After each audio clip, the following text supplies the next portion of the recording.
महाकुंभ का आगाज हो चुका है और इसके साथ ही यहाँ साधु संतों का जमावड़ा भी लग चुका है।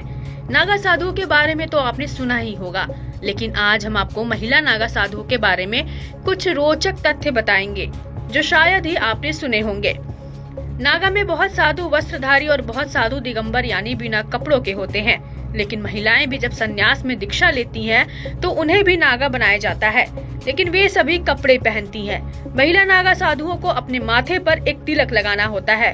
उन्हें एक ही कपड़े पहनने की अनुमति होती है जिसका रंग गेरुआ होता है। महिला नागा साधु बिना सिले हुए कपड़े पहनती हैं, जिसे गंती कहा जाता है। नागा साधु बनने से पहले महिला को 6 से 12 साल तक ब्रह्मचर्य का पालन करना होता है।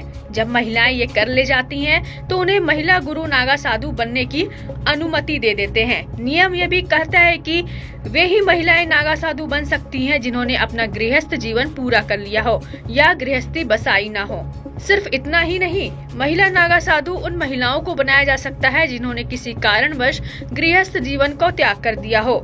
इस तरह की महिलाओं को अपने गुरु को यह सिद्ध करना होता है कि वह स्वयं को ईश्वर के लिए समर्पित कर चुकी हैं और वापस गृहस्थ जीवन में नहीं लौटेंगी। महिला नागा साधु किसी न किसी बड़े अखाड़े से जुड़ी हुई होती हैं। हालांकि उन्हें रहने के लिए अलग से भी आश्रम दिया जाता है। अपने आश्रम में वे अन्य महिलाओं साधुओं के साथ अपने जीवन को निकालती हैं। कुंभ मेले के दौरान अखाड़े में उनके लिए अलग से व्यवस्था की जाती है। यही नहीं, जब पुरुष नागा साधु कुंभ स्नान कर लेते हैं, उसी के पश्चात उन्हें पवित्र नदी के जल में उतरकर डुबकी लगाकर पुण्य अर्जित करना होता है। महिला नागा साधुओं के जीवन में कई सख्त नियम और परंपराएं शामिल है, खासकर पीरियड्स यानी कि मासिक धर्म के दौरान। तो आइए जानते हैं कि महिला नागा साधु पीरियड्स के दौरान महाकुंभ में स्नान और अन्य धार्मिक प्रक्रियाओं को कैसे संपन्न करती हैं। महिला नागा साधु के लिए पीरियड्स के दौरान कुछ विशेष नियम होते हैं। जब कोई महिला नागा साधु यानी कि पीरियड्स में होती हैं, तो वह पूजा और भगवान को छूने से बचती हैं। इस दौरान वे राख शरीर पर लपेटे रहती हैं और गंगा या संगम में स्नान नहीं करती है। इसके बजाय वे अपने शिविर में जल स्नान करती हैं। कुछ लोगों का मानना है कि महिला नागा साधु पीरियड्स के दौरान गंगा जल का छिड़काव करती हैं, लेकिन गंगा में स्नान नहीं करती।